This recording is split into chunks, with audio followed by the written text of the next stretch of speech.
My name is Tim Nesmith. I'm the ship superintendent for the USS Kidd, DD-661. The Kidd is a Fletcher-class destroyer that served in World War II from 1943 to 1946. She served again during the Korean War, starting in 1951, and ended her service in 1964 during the Cold War.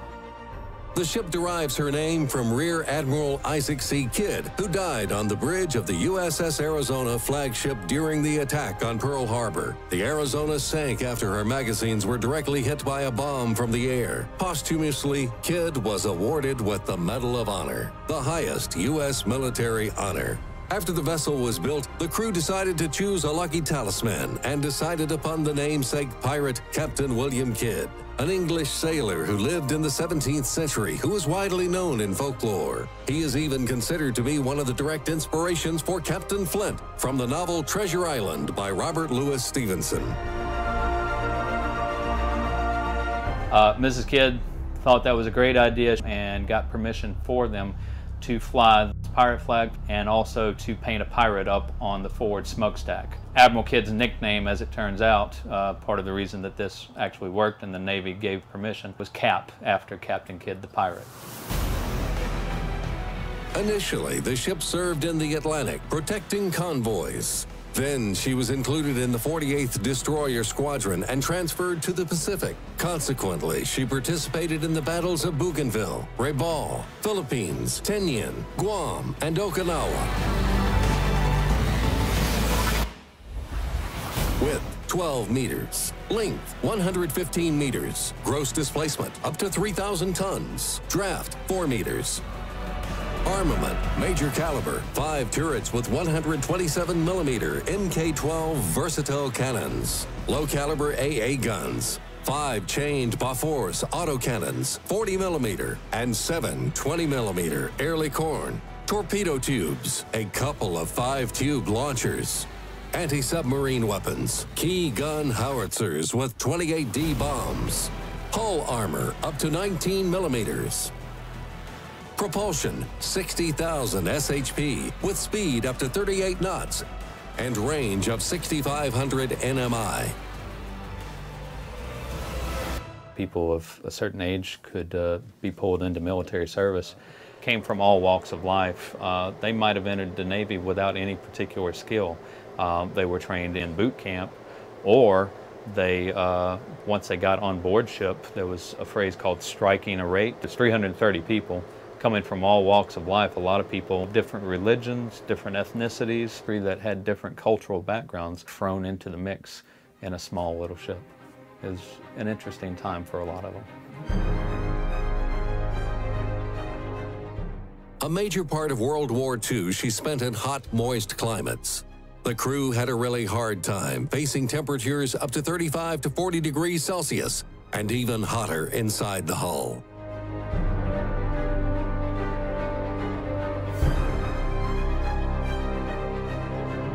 At the beginning of World War II, 5 weeks after Pearl Harbor, at 17 years old, I joined the Navy. I went through training center in San Diego and wound up in Pearl Harbor, Hawaii, on the salvage crew, salvaging the sunken ships that were sunk during the Jap attack on December the 7th, 1941. I worked for 60 days without stopping, 10 to 12 hours a day, cleaning up, removing ammunition, standing by while they picked up bodies. They never did let us young boys fool with the bodies, thankfully.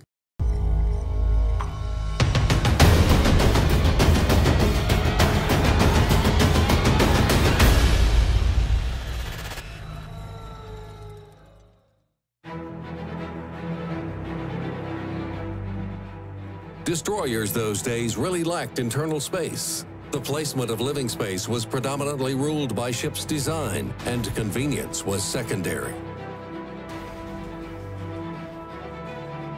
Enlisted crew slept on top of the magazines. If they took a hit there and there's an explosion, unfortunately, you would lose those crew members. And for that reason, the crew did not sleep segregated according to their division. All the engineers wouldn't be in one spot, all the gunners wouldn't be in another spot. You would have them scattered throughout the ship so that if you did take a hit like that, you wouldn't lose a large percentage of one area.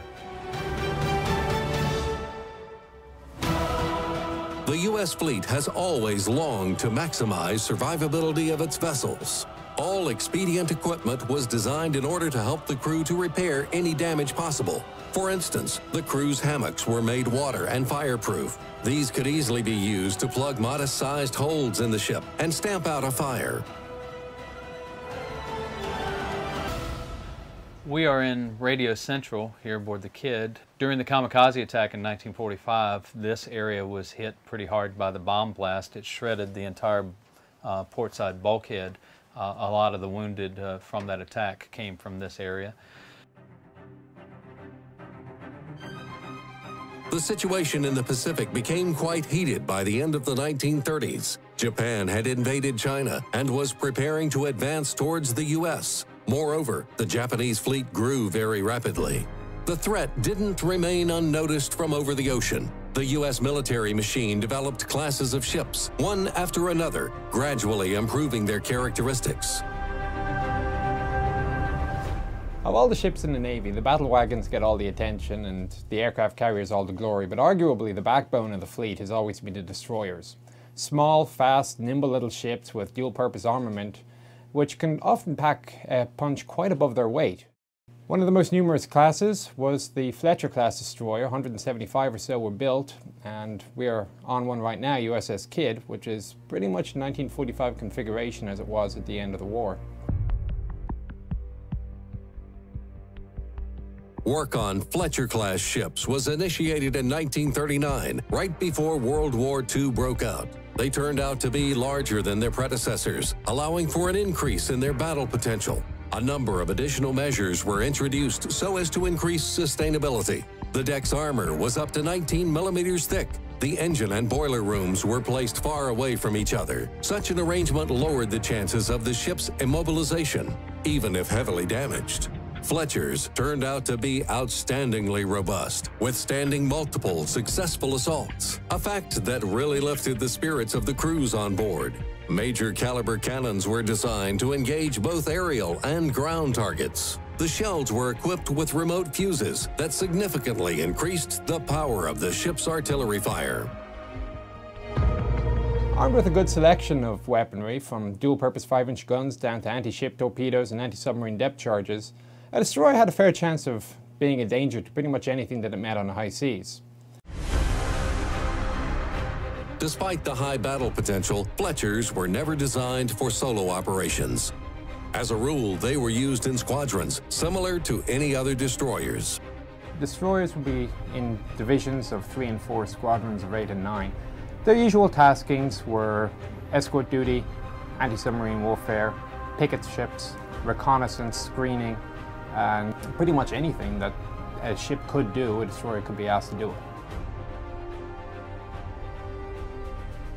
Based on their powerful armament, unique survivability, sophisticated fire control systems, long operational range, and decent seakeeping, Fletchers are rightfully considered one of the best ships of this type.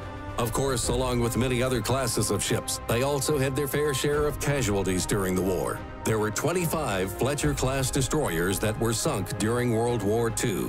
Japanese kamikaze tactics became their major headache. The ships were quite an easy target, patrolling far away from major forces. And it was April 1945 that our Pacific pirate first encountered kamikaze pilots. Kidd was patrolling in a group of 4 destroyers when a couple of aircraft were spotted in the skies, seemingly having a dogfight with one another. Perplexed to have detected an Allied plane, the ships ceased fire and kept observing. Only when the couple started to descend, the crews realized that it was a trap set by a kamikaze. One of the planes was shot down, but the other one hit the USS Kidd's deck. Almost a third of the crew was incapacitated, 38 killed, 45 wounded. The chief mechanic was boiled alive in the ship's boiler rooms. The ship's doctor was caught by a bomb fragment and lost his eye, making him unable to fulfill his duty. He was carrying a camera that he used to shoot the battle. After the explosion, its film was mostly burned, except for the fragment displaying the kamikaze plane directly before the impact. As a young boy, and all the young boys were put in the most dangerous, dirtiest jobs. On my ship, I was in the powder magazine. I had no idea it was going to be hit. I don't know what happened, but all I know is a bang, the lights went out, I went out, I woke up, couldn't see anything because it was so dark.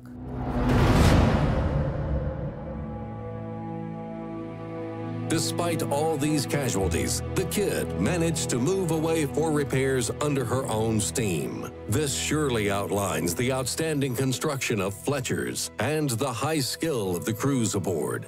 However, this was the end of World War II for the USS Kidd. Later, she would participate in the Korean War, supporting ground force with her cannons. During her service years, the USS Kidd was awarded with 12 battle stars, 8 during World War II, and the rest in the Korean events. The ship also participated in numerous landing operations across the Pacific Ocean islands, repelled aerial attacks of the Japanese, and even scored a film role in Run Silent, Run Deep, a movie dedicated to U.S. submarines. In 1964, after 20 years of service, the destroyer, now inferior in certain parameters, was finally decommissioned. Nevertheless, a lucky fate saved the pirate ship from the dock cutters, as it was decided to leave her among 3 Fletchers set to be renovated and turned into floating museums. She's been brought here to Baton Rouge as a memorial for the state's veterans and for destroyer and Navy veterans all around the country, and is rated one of the most accurate historical ships in the historic fleet, which spans about 5 continents. The name USS Kidd now belongs to the new Arleigh Burke class of ship. This old pirate may now sleep well. Her flag is in reliable hands.